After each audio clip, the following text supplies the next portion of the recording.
Cette aventure a dû sembler tellement farfelue à l'époque. Un homme seul qui achète cette maison et qui dit qu'il va commencer une communauté où les croyants de différentes communautés chrétiennes vont vivre et prier ensemble.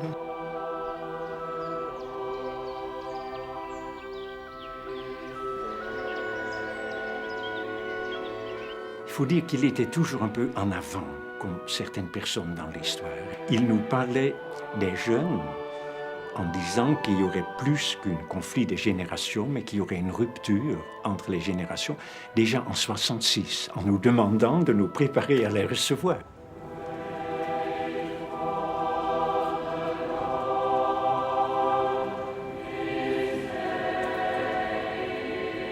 C'est quelqu'un qui avait un charisme dans la simplicité. Il ne payait pas de mine, hein, mais c'était un grand bonheur. Un homme qui a consacré toute sa vie à la réconciliation.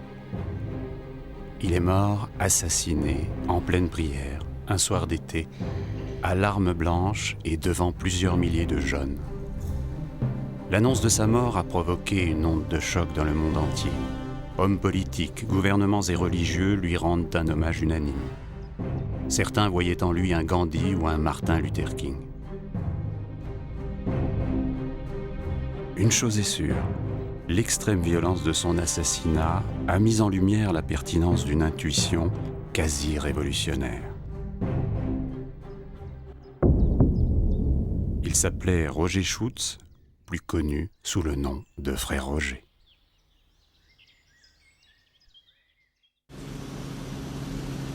Alors l'été ici, il y a énormément de monde sur cette route là qui est juste en dessous de nous, qui va à Cluny. C'est tous les gens qui vont ou qui viennent de Thésée, qui font du stop, qui se promènent ou qui carrément vont à Thésée avec leur sac à dos. Alors à l'époque, on les mettait debout, hein. Les sièges étaient tous pris, ils étaient debout du fond jusque devant, là. C'était assis par... Ça tenait plus. Moi, j'en prenais peut-être 60, ça m'arrivait même peut-être 70, je crois, à Macon-Gare. Je les posais à Thésée, j'en reprenais autant. Et puis à l'époque, on s'arrêtait à Thésée-Gare. Alors c'était le long de la route. C'était une vraie fourmilière. Difficile d'imaginer qu'en 65 ans, ce petit village bourguignon perché sur une colline allait devenir un symbole mondial de la réconciliation des chrétiens. Chaque année, ce sont des dizaines de milliers de jeunes venus du monde entier qui s'y rencontrent pour un moment de partage et de prière. Un village planétaire où l'on parle une cinquantaine de langues. D'Europe, d'Amérique, d'Afrique ou d'Asie, on s'y arrête quelques jours. Plaisir de l'échange, désir de marquer une pause. Qu'est-ce qui vous plaît à Thésée? C'est le silence et les prières. Les gens aussi. À Thésée, ils sont tous très sympas. Et ils sont pleins de prières. Ici, j'aime les gens, l'atmosphère, les prières. L'idée en général, en fait. C'est vraiment très sympa. C'est très monacal. Une force qui s'observe chaque année du 28 décembre au 1er janvier lors des grands rassemblements organisés par la communauté. L'invité d'honneur, depuis 1978, c'est toujours le même, le silence.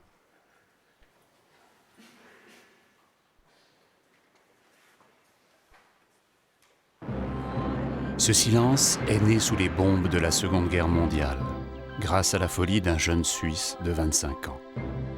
Son idée, quitter son pays en paix pour rejoindre à vélo une France déjà occupée par les Allemands. Roger Schutz ne sait pas vraiment où il va. Et face à l'ignominie planifiée, cette décision paraît suicidaire. Il laisse derrière lui une famille perplexe, car il n'a pour direction que son intuition. Celle de fonder une communauté pour travailler à la réconciliation des chrétiens.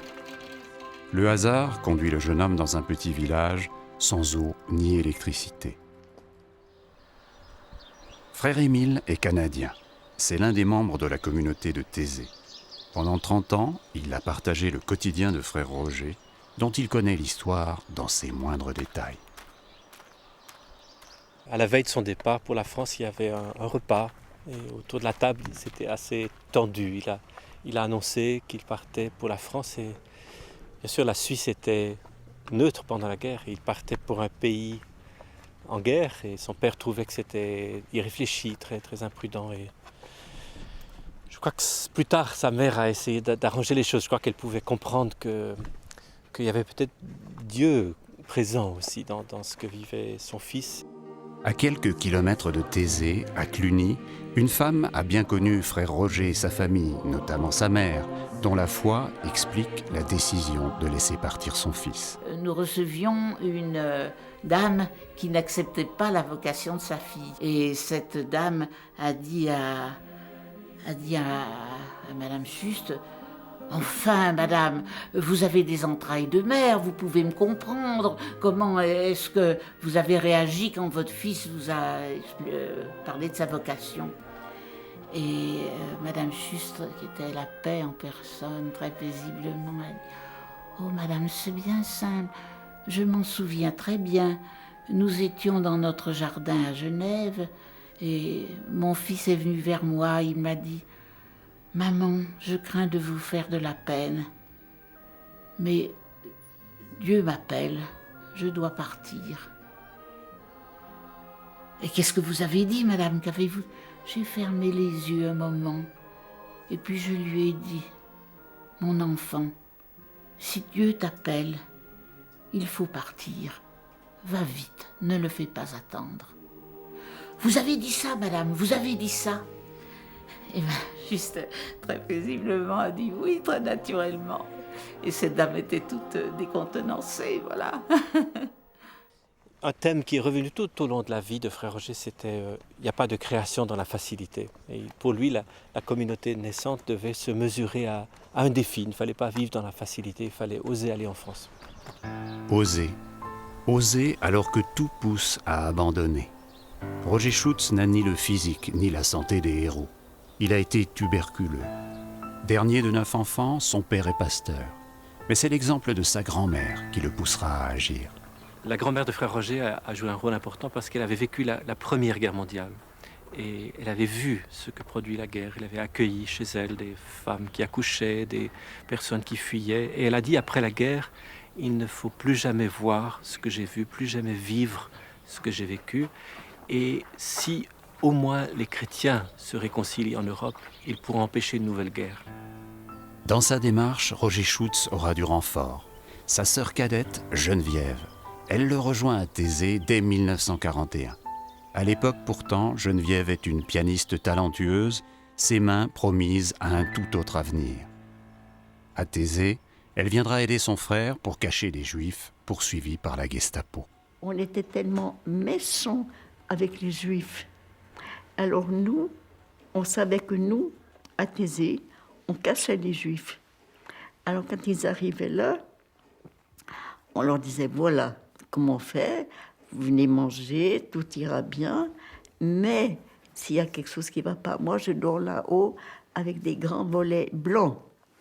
Alors si ça ne va pas, je suis en haut, on vous fait partir par l'escalier en bas. C'était des grands escaliers, oh là là. Ce qui me lassait, c'était qu'on nous découvre, qu'on nous emmène tous. On ne savait pas très bien où nous emmener. Vers le nord, en tout cas. Puisqu'on ne connaissait pas encore l'existence des camps de concentration. Et ce soir-là, je réalise que peut-être comme jamais ça n'a été, ce que peut signifier la peur. La peur de malheur qui n'a plus de nom. Tout va disparaître. À ce moment-là, je disais à Dieu que je ne sois plus, que je sois encore né, que ma vie s'arrête bientôt sous la terre. Oui, mais que ce que j'ai amorcé ici se continue. C'est tout ce que j'attendais, se continue. Je crois que la paix est revenue à travers cette offrande.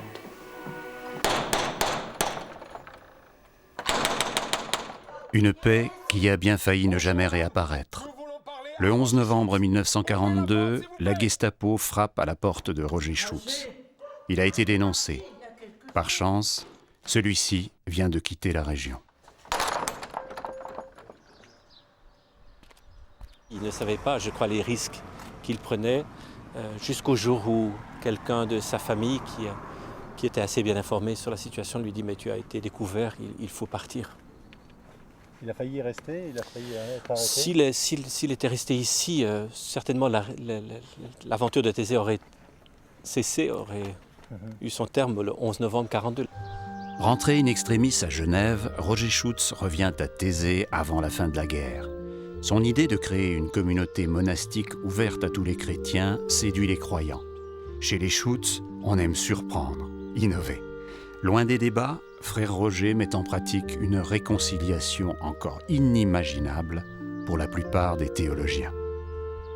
Daniel a été l'un des tout premiers à le rejoindre dans son aventure. À l'époque, c'était un jeune homme de 23 ans de confession protestante. Leur rencontre va bouleverser sa vie et sa façon de penser. Quelle que soit l'appartenance familiale, sociale, confessionnelle de ceux qu'il rencontrait, ils ne mettaient pas d'étiquette, c'était avant tout des personnes qu'il fallait aimer, qu'il fallait aider, qu'il fallait révéler à elles-mêmes. Et Daniel sait de quoi il parle. Lui qui n'avait jamais imaginé devenir un jour l'un des céramistes les plus réputés d'Europe. La réconciliation avec soi-même était aussi l'une des priorités de frère Roger.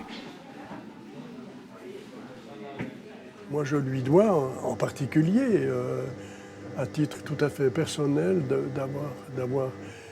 d'avoir percé à jour mes goûts et mes aptitudes. Il faut penser que moi, quand j'ai fait la connaissance du frère Roger, j'en étais encore aux études de théologie, en pleine guerre, où on ne se posait pas trop de questions. Après avoir secouru des Juifs pendant la Seconde Guerre mondiale, frère Roger allait de nouveau surprendre. Il y avait des camps de prisonniers allemands, des soldats allemands qui étaient prisonniers. Il a pu les accueillir à Thésée, ce qui était un grand étonnement pour ces hommes. Quelqu'un qui souhaitait les accueillir. Pourquoi ? Et pour frère Roger, ça allait de soi. Accueillir qui est dans la détresse. Pendant la guerre, c'était les Juifs. Après la guerre, c'était les prisonniers allemands. Et puis après, c'était les orphelins de guerre. Toujours, ça a été une question pour lui. Comment répondre à la détresse du moment ? Et à la fin de la guerre, la détresse du moment, ce sont les orphelins. Frère Roger et sa sœur Geneviève en élèveront 17. 17 enfants de nationalité souvent étrangère. Mais le terme d'étranger chez cet homme est un mot qui n'a aucune emprise. La douceur est sa principale force, et elle se montre efficace. Vous savez, avec 17 garçons, c'est pas facile tous les jours, hein, pas facile tous les jours. Alors un jour, ils avaient été tellement coquins. Alors j'aurais dit, écoutez, maintenant c'est bien. J'ai téléphoné à Thésée, et vous allez aller à Thésée pour vous faire gronder par mon frère. Bon, alors... C'est une histoire merveilleuse. Alors notre frère était là, et puis les garçons vont vers lui, et puis il nous disait, écoute, oncle Roger, on s'excuse, mais on est obligé de se faire gronder parce qu'on était méchants avec notre maman.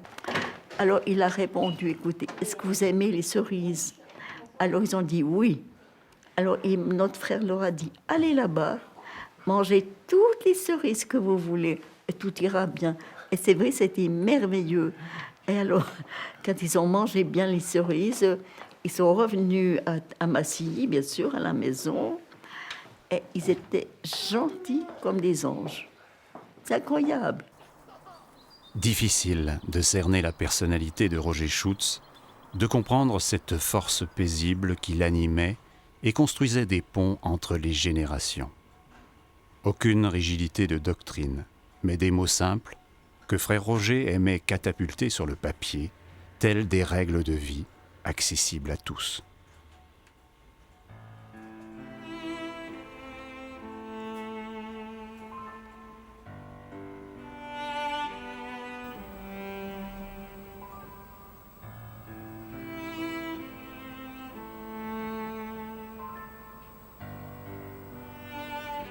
Toute sa vie sera guidée vers un seul objectif, la réconciliation des chrétiens. En quelques années, sous la coupole orthodoxe, anglicans, catholiques et protestants s'engagent. L'intuition du jeune helvète répondait à une attente. Je suis d'origine protestante, mais j'étais très pris par la question de l'unité. Oh, c'est l'urgence absolue de l'unité. Les gens ne voient pas à quel point c'est urgent. Ils croient que, mais bien, les chrétiens sont divisés comme tous les grands mouvements se divisent au long de l'histoire. Et ils ne voient pas que c'est en contradiction avec ce pourquoi le Christ est venu. Donc, comment pouvons-nous convaincre si nous restons divisés entre nous? Frère Roger, lui, rassemble, et autrement qu'il ne l'avait prévu. À Paris, les barricades de mai 68 enflamment les esprits. La rupture avec la jeunesse étudiante est consommée. À Thésée, ces mêmes jeunes se retrouvent dans les paroles de l'homme en blanc. Pourtant, dans le village bourguignon, il n'a pas toujours été facile d'accepter ces nouveaux venus, aux cheveux longs et aux tenues parfois peu académiques.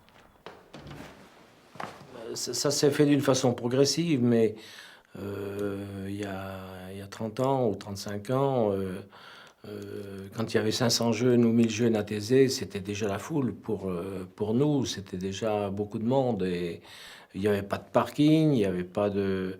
La communauté n'avait que peu de moyens d'accueil, ils avaient emprunté des tentes à l'armée. Rien n'était préparé, nous n'étions pas préparés, ni les frères ni nous, à recevoir une population comme celle-ci. Le frère Roger n'a jamais voulu fonder une communauté pour attirer les jeunes ou pour réunir des jeunes. Il a voulu vivre ce qu'il appelait une parabole de réconciliation avec ses frères, un petit groupe pour partager ensemble et pour dire, écoutez, c'est possible que des hommes différents vivent ensemble et s'entraident. C'est tout ce qu'il a voulu dire et en s'enracinant dans la prière. Mais voilà que des jeunes les ont vus et les ont vus prier aussi, ils sont venus les voir et au début, frère Roger a plutôt demandé que les jeunes s'éloignent de Thésée. On les a logés à 4-5 km, mais ces jeunes revenaient de plus en plus nombreux. Et frère Roger a dit, nous les accueillons. Ils nous sont envoyés. Et donc, il a accueilli les jeunes et sans cesse, il leur a fait confiance. Mais la communauté ne se contente pas d'accueillir. Les frères de Thésée partent régulièrement en mission vers des lieux privés de liberté et des populations à soutenir. Une démarche contre l'oubli. C'est ainsi que dès 1962, un an après la construction du mur de Berlin, les missionnaires de la réconciliation partent soutenir les chrétiens des pays de l'Est assignés à résidence. Budapest, Prague, Berlin, Dresde, Varsovie reçoivent les visites de ces moines du silence, dont la présence redonne peu à peu vie et espérance à ces oubliés de la liberté. La chute du mur de Berlin révélera toute la justesse de l'intuition. Pas facile à comprendre à l'époque.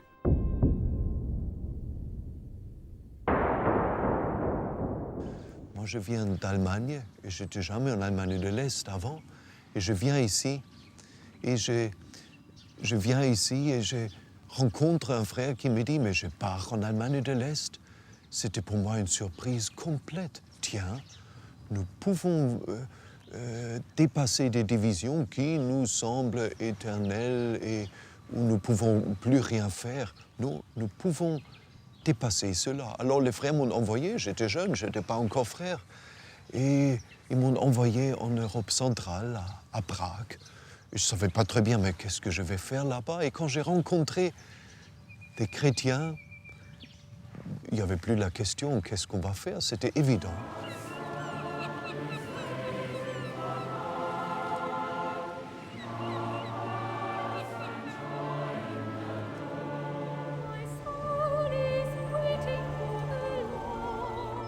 Le plus important pour moi avec Frère Roger, c'est cette audace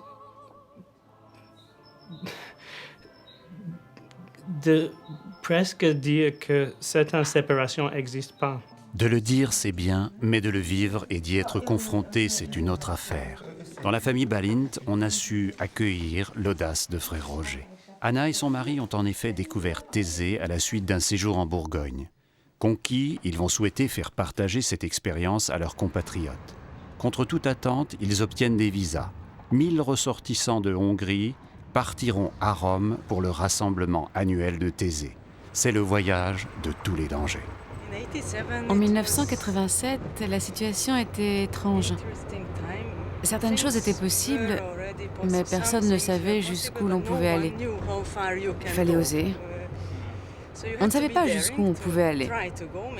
On pouvait se prendre la tête dans le mur, mais là au moins on savait où était le mur. Certaines personnes nous avaient prévenus, c'est complètement fou, ne faites pas ça. Ne le faites pas. Qu'est-ce qui se passera si les jeunes ne rentrent pas? Surtout n'y allez pas.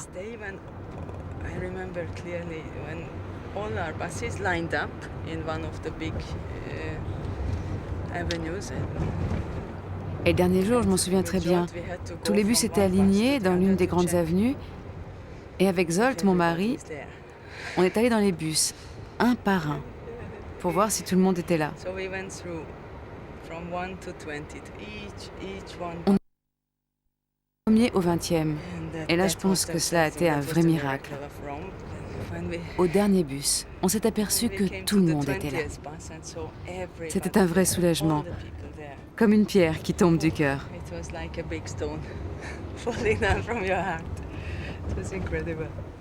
Depuis, l'aventure continue, toutes frontières ouvertes. De l'est du continent, ils sont chaque année des milliers de jeunes à faire le déplacement pour assister au moment fort de Thésée. Ici, comme en Allemagne de l'Est, on n'oublie pas les visites en catémini de frère Roger. Je pense que j'ai rencontré Thésée ici à Budapest lors de la visite du frère Roger, qui était tout à fait en secret. C'était une simple prière et il était présent. Bien sûr, il n'était pas autorisé à parler. Il ne pouvait rien dire. Il donnait juste la bénédiction à tout le monde en faisant une petite croix au creux de nos mains. Il n'a dit aucun mot, il n'a rien dit. Il y avait pourtant une foule énorme jusqu'à l'extérieur de l'église qui était bondée. Je ne sais pas comment l'exprimer.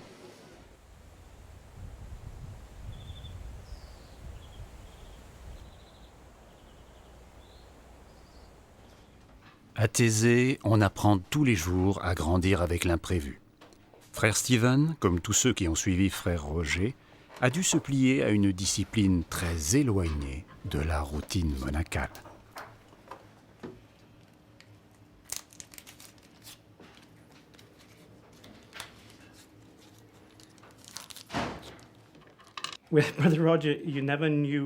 Avec frère Roger, vous ne saviez jamais ce qui allait arriver. Toutes les aventures commençaient par une conversation et tout partait très très rapidement. Alors ici, nous sommes dans l'un des ateliers les plus importants de Thésée. On y fabrique des petits émaux très simples.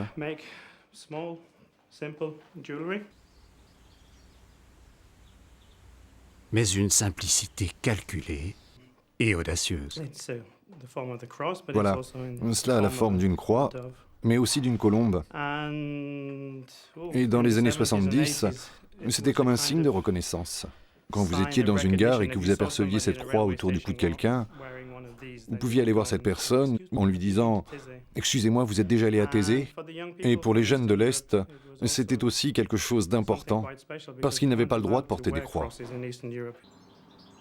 Les rencontres ont désormais lieu toute l'année sur la petite colline de Thésée, spécialement à Pâques et durant l'été. Bienvenue à Thésée, surtout à Pâques, on va bien s'amuser. Moi, je viens à Thésée simplement pour me ressourcer, pour prier, ou bien pour rencontrer.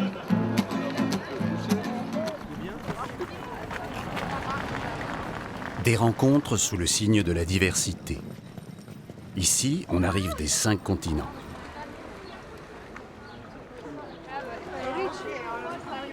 Dans ce terroir bourguignon, un tel brassage universel reste inédit et a contraint les frères à s'adapter.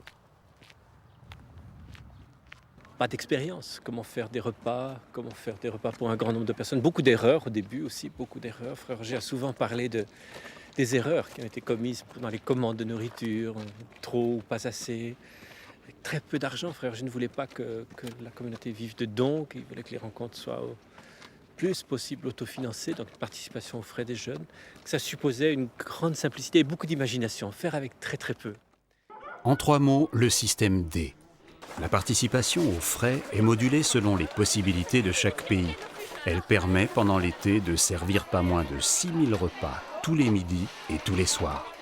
Aucun frais de structure, tout est préparé par les jeunes eux-mêmes. Je travaille dans le frigo 8. C'est 23 degrés en dessous de zéro. Bonjour, bonjour. It's from Alaska. J'ai eu très peur dans ce congélateur. Je suis complètement gelé. Ça se voit, non? Rencontrer plein de gens, pouvoir parler avec eux, leur expérience spirituelle. Je pense que c'est un lieu sympa pour les jeunes, pour qu'ils trouvent leur voie. Il y a toujours des personnes pour vous écouter ou avec qui discuter. Et pour moi, c'est le meilleur lieu pour prier.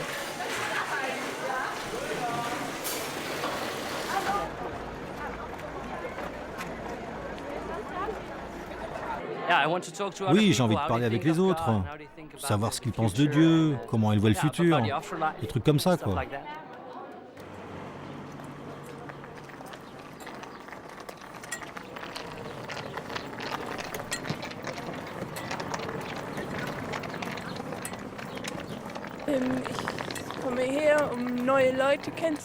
Il y a toujours des gens nouveaux qui arrivent. On peut rencontrer plein de gens venant de tous les pays. C'est une belle expérience.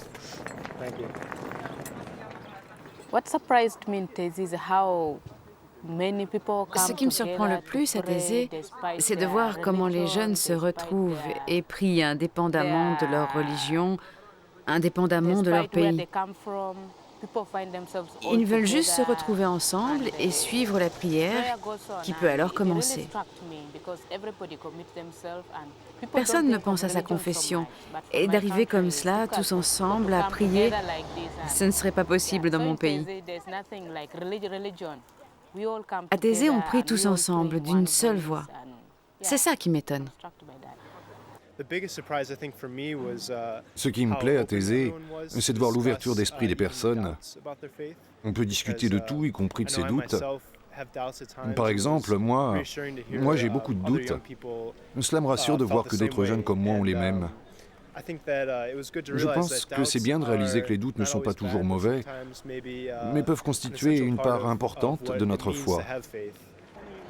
Le cadre de vie, lui aussi, a sérieusement été étudié. Rien n'a été laissé au hasard. Il y avait chez Frère Roger le sens du détail.